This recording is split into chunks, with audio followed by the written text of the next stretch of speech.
Yo, what's up, guys? Welcome. Welcome, welcome, welcome, welcome, welcome. I'm here. I need to bring up my chat. That's something I need to do.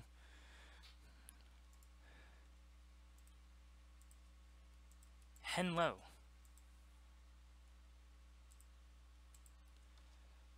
I'm gonna be reading some... Hey, happy Saturday. Hey, welcome, man. Welcome to the stream. Hope you have a fantastic time. Hi, how are you? I am going to be reading some stories from the NoSleep Reddit. Mainly because I actually feel better than earlier. So, I'm gonna wait for maybe a couple people to pile in here. Maybe a couple, maybe. I don't know. I'll wait for a few people, and then we'll start reading. I have one story already up and ready. I got music ready, so we are good to go. Possibly, maybe. I don't know. Maybe. Nope, nope, nope, nope, nope, nope, nope, nope. Actually, oh hey, two people are in here. Hello, people. Welcome. Welcome to the stream. We're gonna start shortly. Shortly. We'll read a couple stories from the NoSleep Reddit, and then we'll probably do some creepypastas maybe after that. If I can, if, you know, people are still here. Anyway, I can't find... Oh, there it is. I have so much trouble finding the amino that I normally go into.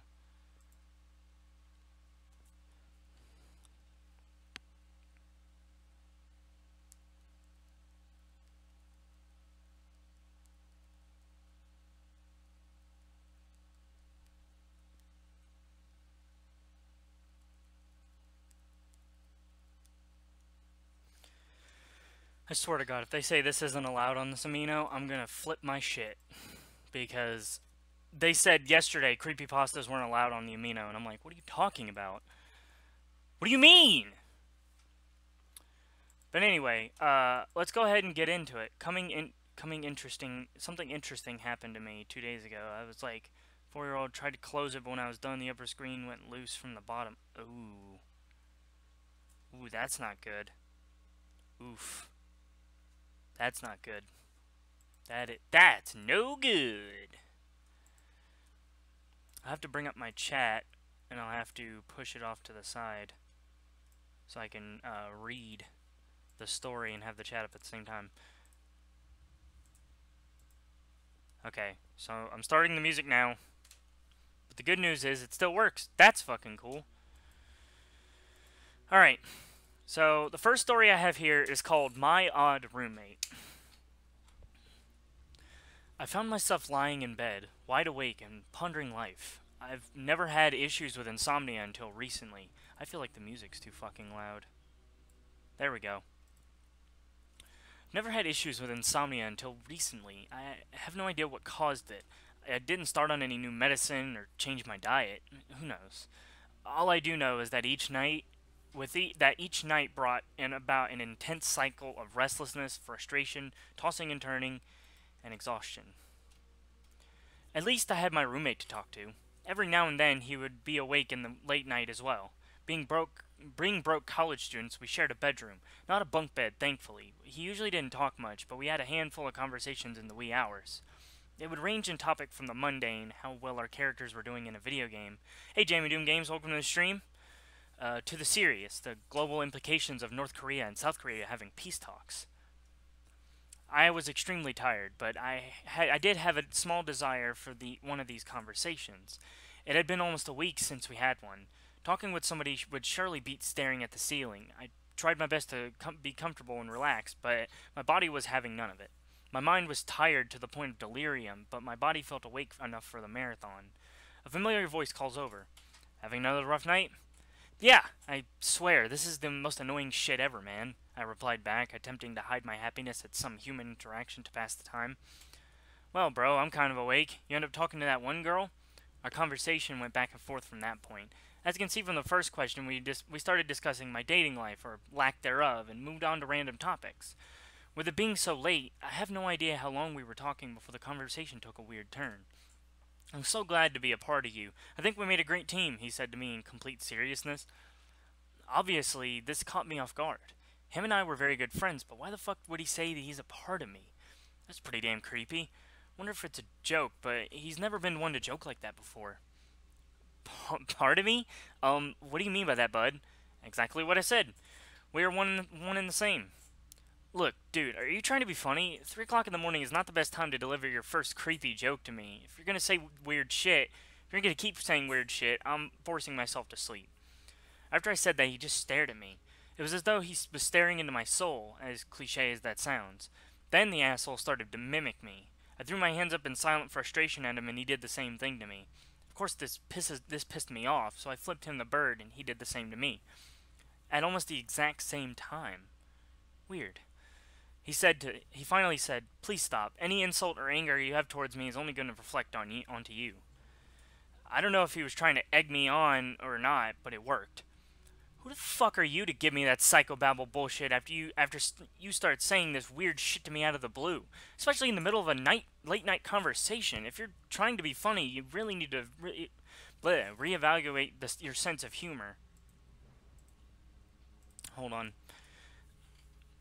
My words seemed to have no effect on him. He just stared at me with his cold yet familiar eyes. I studied him in the moment and noticed another creepy detail that somehow had evaded my senses until then. The fucker was wearing my shirt.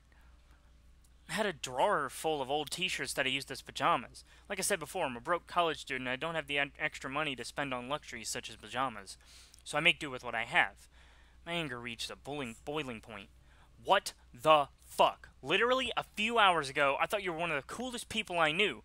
But now you sit there and start acting crazy as hell, saying off-the-wall shit to me, mocking me, and wearing my damn clothes? Look, man, I know both of our names are on our lease, but tomorrow morning, one of us is leaving. Fuck this. I didn't realize, but I had an audience at that last outburst. An audience consisting of one soul, my sister. She had a key to my place and had apparently let herself in. The apartment is new, and so there were no creaks or cracks to announce her presence to me. The look on her face was pure terror. I didn't understand. I looked at her and said very bluntly, "Can I help you, oh sister dearest?" The term of endearment at the end was very sarcastic. Her terror does not go away. She looks as though she's fumbling for her words and they are difficult to get out. She pulls out her cell phone and I see her press 3 numbers on it. 3 numbers? Is she calling 911? Because my roommate and I are arguing? Sis, what the hell? Are you really calling the cops right now? Just because you saw me and my roommate arguing? You need to put the phone down and relax. She puts the phone down for a moment and looks at me. The next words out of her mouth explain everything. "Brother, I love you, but where have you been? No one has heard from you in 2 weeks. I finally decided to come over and check up on you, and I know it's in the middle of the night, but you are blood. I've been standing here for a few minutes now, watching you." Her eyes well up with tears as she chokes out the next words. "You don't have a roommate. You live alone. You've been arguing with your reflection in the mirror this whole time." I look over and I no longer see my roommate's side of the room, but a huge antique mirror reflecting myself and my area of the room. I gaze at my reflection and freeze as my reflection gives me a slight smirk and wink. That was fucking terrifying. Okay.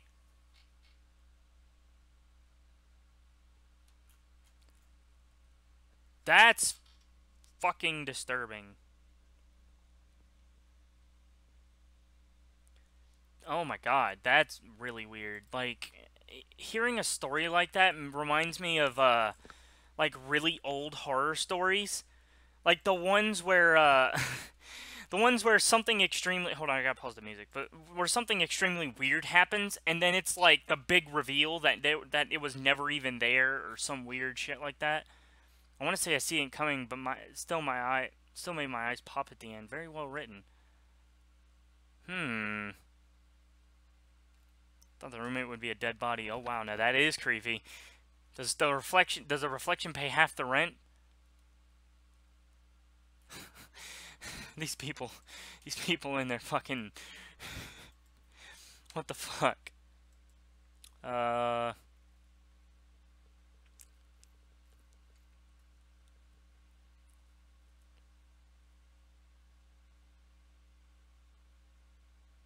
Hmm.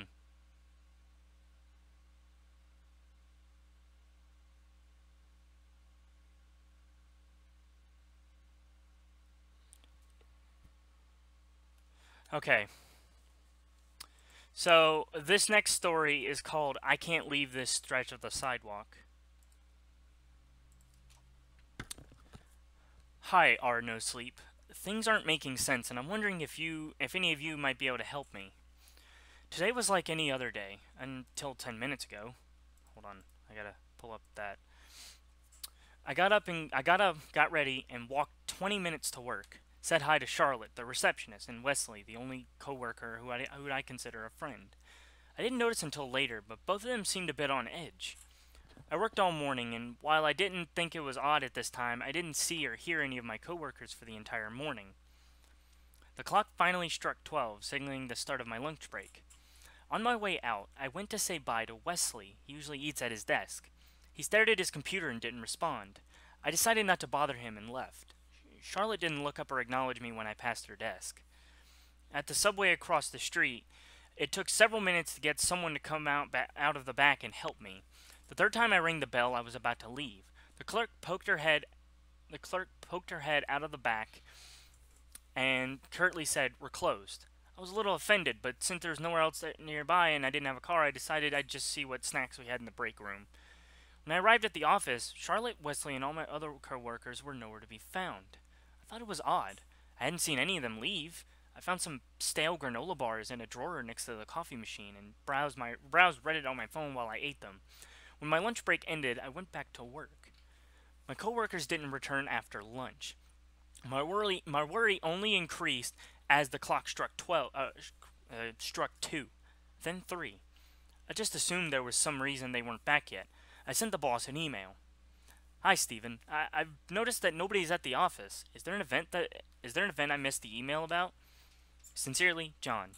He responded right away with, "Hi, John. Lately, there's been a lot of stuff to do.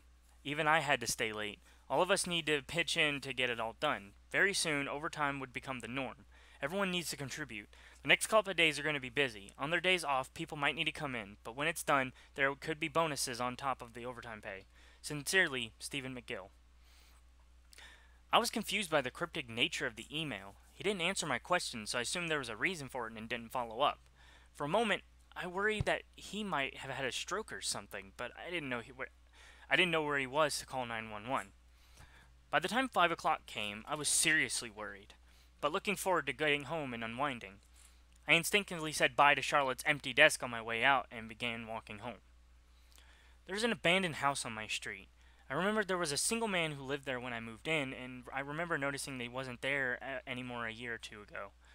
I never saw him much or paid him much mind to him or his house. I only noticed his absence when the next door neighbor told me she hadn't seen him in some time.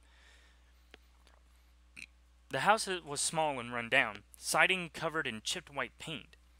One window was broken, revealing a living room filled with dusty furniture. The door always remained firmly shut. I never paid it much mind when I walked past it on my commute. That brings me to 10 minutes ago. I stepped onto the section of sidewalk in front of the abandoned house. I remember getting to the end of the stretch of the sidewalk in front of it, only to flinch because of a loud noise just as I stepped across the line between the abandoned house's dying, overgrown lawn and the neatly trimmed green grass of the neighbors. I looked back after flinching to find that I had just stepped onto the section of sidewalk in front of the abandoned house. I thought it must have been deja vu or something, and kept walking. After the third time, I started to worry. I couldn't leave the sidewalk in front of the house. I'd get to one end and only find myself back at the other end. I even took video of it, but I could never get the transition from one end of the property to the other to look smooth. I'd always jerk the camera back or block the lens no matter how careful I was. Just like I had always flinch or zone out for an instant. This brings me to now. I've still got 25% of my phone's battery left, so I decided I'd stop walking and post here for help. If anyone knows what's happening or how I could escape this loop, please tell me. I'm getting thirsty. I didn't drink before leaving the office since I thought I'd be home soon, and the sun is hot. Please help. Update. I walked a couple more circuits. I tried stepping onto the road, but whenever I tried, I found myself stepping back onto the sidewalk. I took a step onto the abandoned house property. It seems like I can do that with no issues, but since that house seems to be the focus of whatever I'm experiencing, I don't want to approach it. Update 2. I walked along the sidewalk again. I read back over my earlier post. I'm not sure why I talked about a neighbor or mentioned this house like it was special for being abandoned. All the other houses on this street are abandoned. The door to the house is still open, like it was when I got here. Not sure why I said it was always closed. I don't have any neighbors. Never did. In fact, I think I'm the only person I know. I think I'll go inside. The shade looks so cool and nice. I just hope I don't fall over or something. It's far too dark to see anything in there. Oh my god. That's weird. Okay, so this story was very good, by the way. But something, I know I like creepypastas, but when I was younger, I was scared of creepypastas. That almost convinced me never to use a mirror. Okay, well, something that's odd is OP. Look at the first letters of each of the lines in the email. It spells "leave now." I was so wrapped up in reading. That's awesome of you. Damn, it might be too late. It's all an illusion. Something is tampering with your minds and memories, and you did know your coworkers, boss, and neighbors. You aren't alone in this world. Don't fall for that illusion. Hmm. John, move away from your house. You have neighbors. None of those houses are abandoned. Your email told you to leave now. I suggest you do so. Also, give me a meatball sub while you're in the area. Yeah, okay. Walk without purpose. Don't try to leave the sidewalk. Don't even think about the sidewalk. Just meander, and when you feel the urge to look around, you don't. Just look down and keep going. Hmm. That was a very good story. I like the foreboding nature of it. It seemed so odd at first, and then you started actually reading it, and it really wasn't as bad as I thought it would be. Pretty good story. I like it.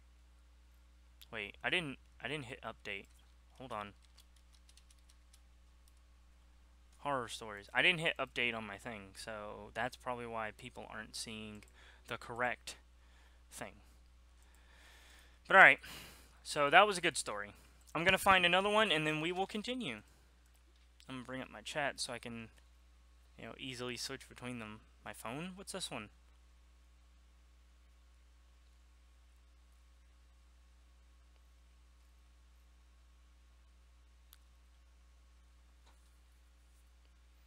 I don't really like the way that story is. It's weird.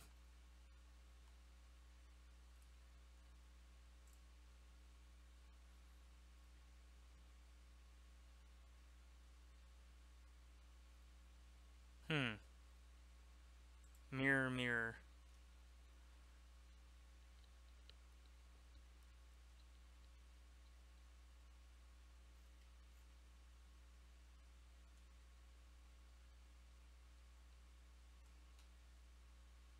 Hmm. I don't know, that story seems weird too.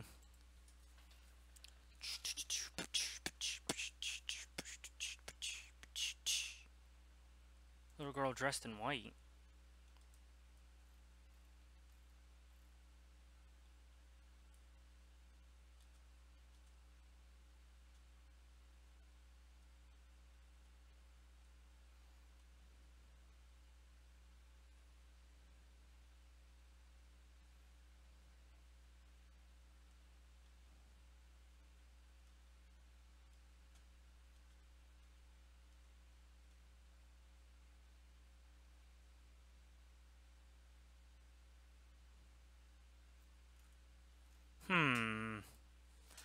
Steve. This story seems a little interesting. We'll read this one. This story is called The Little Girl Dressed in White. Created by Skylar the Angel. I'll probably go back and name all the other people too.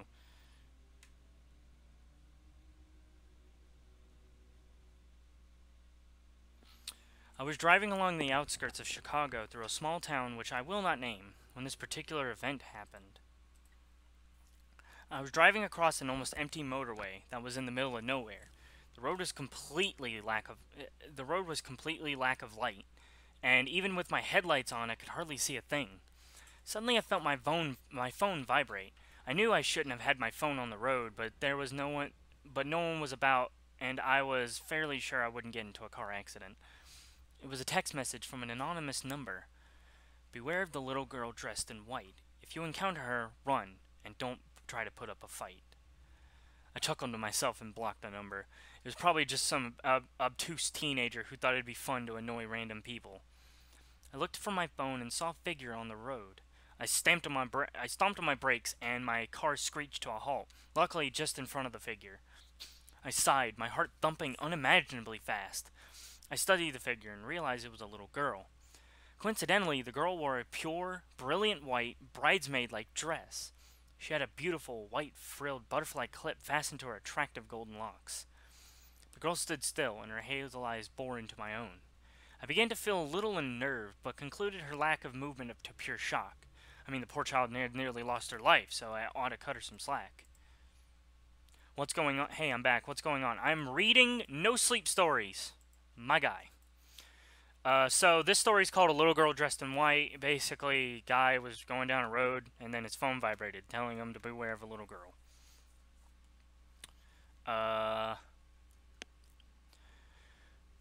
Okay, so I'm gonna continue reading now. I opened my car door and trundled towards the little girl. Are you okay? I'm so sorry I nearly hit you with my car, I apologized. May I ask what you're doing out here in the freezing cold? It's nearly midnight, too. I don't have a mother or a father, the girl said slowly, frowning as if she had to think clearly about each word carefully before she spoke it. They died on their wedding anniversary. Oh, I'm so sorry, I whispered. Do you live with anyone else in your family? An aunt or an uncle? No, the little girl shook her head. My mother and father lost contact with them before I was born. They don't know I exist. Do you live anywhere? I live in an orphanage, the girl said. I'm not sure if you would know where it is, unfortunately. I assured the girl I would try my best, and reluctantly she gave me the directions. Well, I can't read. I'll take you there, I said. Okay, the girl replied. She got into the front seat of my car, and I started up the engine. The girl told me the directions. I drove my car to the place. It was a beautiful building, painted white with clear, crossed windows, a gravel driveway, and healthy bushes that guarded the entrance. Oddly enough, there were no cars parked there, and the place itself looked incredibly old-fashioned. Nonetheless, I parked my car on the side of the road and let the girl open it. She walked to the entrance of the orphanage. However, I wanted to know one last thing before the girl disappeared. I rolled down the window and I called out to her. Excuse me, sorry for being rude, but what is your name? The girl processed my question and smiled. Maria Johnson, she said, and waved to me before running off to the door of the orphanage. I smiled and drove off into the distance. A few weeks later, I was talking to my friend when I brought up my experience the other week. A few weeks ago, I almost ran over a girl dressed entirely in white on my way to the main heart of Chicago. She told me the directions to an orphanage nearby, and I took her there. Maria Johnson was her name. My friend looked at me, perplexed. There's no orphanages in this town. There's no orphanages in that town, my friend said. Well, I mean, there was one, but it was demolished way back in the 1960s. Wait, what? I was equally confused. But I saw it with my own 2 eyes. It must have been a dream, my friend said. But it felt so real. What was the orphanage called? My friend asked. I told her its name and everything I remembered about it. Right, I'll see if I can collect any archive files about this Maria Johnson. My friend worked at the local police station. Maybe she could find something. A month later, she handed me a portfolio. Inside it was a report. Name, Maria Johnson. Age, 9. Sex, female. Race, Caucasian. Missing since 8th of May, 1956. Extra information. Maria went missing 8th of May. She never turned up for supper, and when staff checked her bedroom, she was absent. They searched all over the orphanage with no luck. This case was closed from lack of evidence. Maria Johnson, dead or alive, was never found. So the girl had never attempted to murder me, like you may have suspected. I'm perfectly well, but am somewhat perplexed by this occurrence. And even if what happened was a dream, how did I know about the little girl dressed in white, Maria Johnson, and the strange old-fashioned orphanage? I guess I'll never know. What a weird story. That was extremely bizarre. What the fuck? That creeped the fuck out of me, because I was like, wait a second. I was like, what are you talking about? There's no... No, that's weird. I find that to be really weird.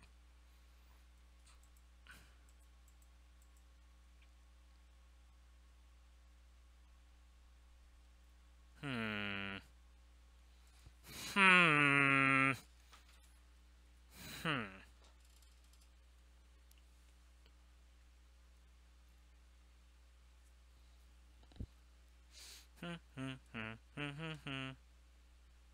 There's nothing wrong with my little daughter.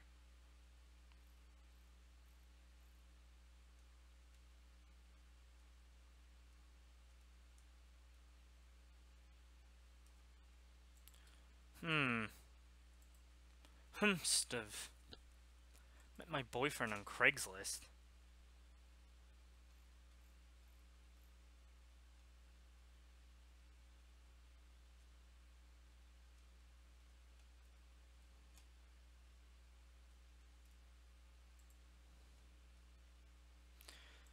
Nope.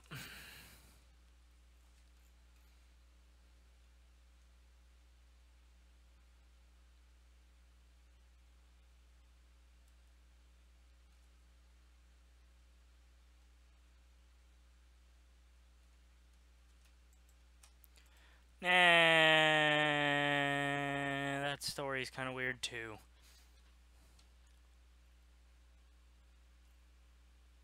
Room 325.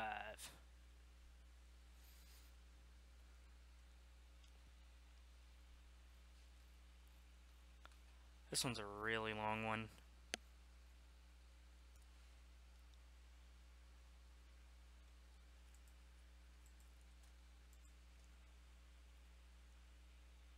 Graveyard shift.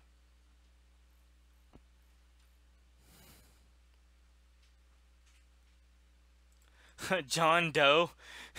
That story had a guy named John Doe in it.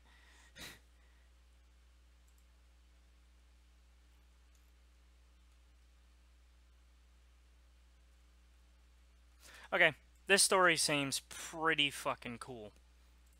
This story is called I Heard a Whisper in My Ear During an Exam, and this one will probably be the last story I read before I end the stream. I only wanted to do a little bit of a short stream since I had some time. My school is fairly new, and to my knowledge, no one perished during construction, no on-campus suicides, that I know of at least, and there was never any ghostly rumors that seemed convincing enough to prevent students from walking into an awkwardly positioned toilet of the emptiest hallway. I'm also not one to believe in ghosts. So, an hour and a half into recalling mathematical formulas and aggressive calculator button punching, you can imagine my surprise when I felt a breath of hot air on my left ear. You see, in an exam condition, the tables are a significant distance from one another, so the only thing to enter your 1 meter radius would be the occasional disapproving eyes of an invigilator, or the person next to you getting up for a toilet break. In my situation, I glanced around for a bit and saw nothing out of the ordinary. I panicked, almost considered raising my hand, but what would I report? Paranormal activity? After a full minute of head turning, I decided I wasn't to be accused of cheating and dismissed it as a passing wind. This is a Catholic school. I mean, there's a crucifix pinned next to the exam clock and a painted portrait of St. John hanging from one of the pillars. Just outside this hall, there's a chapel where morning mass is held every Friday. We clasp our hands in prayer as a cohort before each test. The guy to my right is an altar boy. Everything was fine until I heard it again. This time, the breath was a whispered, toned word, but even then, I couldn't make it out that I could make out that it belonged to a female, shrill enough to serve as a soprano in the choir. I jumped, of course, my heart pulsing from my heart pulsing from my throat. This time, it was definitely not a passing wind. Being the Catholic school girl I was, my hand shot up. Get the invigilator to know about this. This was my first thought. But I received no attention. My second thought was, what did it say? It said a single, one-syllable word. Don't. Now, to think about it, it probably was the same thing the first time. Easy to mistake the O vowel for a breath or a yawn. But here it was clear as day, even as a whisper it enunciated the consonants well enough to produce what seemed like a warning. Don't. Or maybe it could have just been a breath, or really just a passing wind. I don't know. I was really afraid of the ticking minute hand against my unprepared standard of mathematical knowledge, and now this? What is this? Don't? What? I had to be out of my mind or something, because I started to think of everything the voice was trying to warn me about. Don't apply this formula? Don't move on to the next question yet? And just like that, I went back to my exam. I was a rational human being who had forgotten what rational numbers were despite learning about them in the 3rd grade. I was a rational human being who didn't believe in ghosts. When there was but one question left empty, I received another surprise. I saw your name. Carved into the last sheet of paper with black printed ink, I saw your name. I always liked your name. It had an oriental ring to it when said in full, and you went by acronyms because I guess it sounded cool to you. I always liked that it was unique. Your acronyms spelled out a function notation. And now here I sat, disguised as a solvable equation in the midst of all my panic, serving as some form of consolation. I loved you. It made me see your name like that. It made me happy to see your name like that. And when the papers were passed up and my small encounter with the passing wind fled my mind, there you were. I could see you past the sea of heads, could swim through all of them to get to you and tell you how I managed to solve the equation with your name in it, but then I remembered. You never loved me back. Not even the smallest fraction of a devotion I had towards you. You would never look at me the same way I was afraid to rest my gaze on your coffee-colored corneas. You never want me the same way I fell in love with your every charcoal eyelash bat. I was only good enough to listen to your voice, like a sweet silicone daydream from distances away, but you had the softest smile. You were too beautiful to love me back. So I watched you walk away, the glow from the sticky summer light clinging onto your shoulders like a lover. Even in leaving you looked like magic. But then I was back in the toilet in the emptiest hallways. The woman standing behind me in the mirror flashed a sad smile.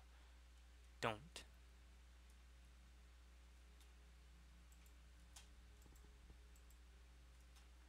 That was a pretty creepy story. That took a really weird turn at the end. I was like, what?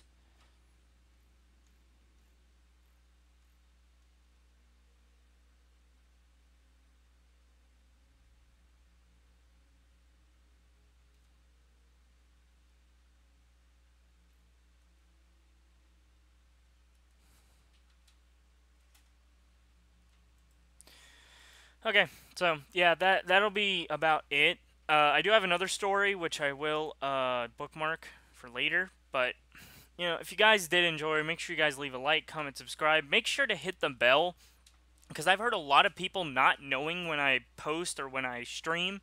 So make sure to hit the bell so that you guys can check out the video or check out the stream whenever I'm streaming or whenever I upload. But as always, I'll be catching you guys in the next one. Peace out.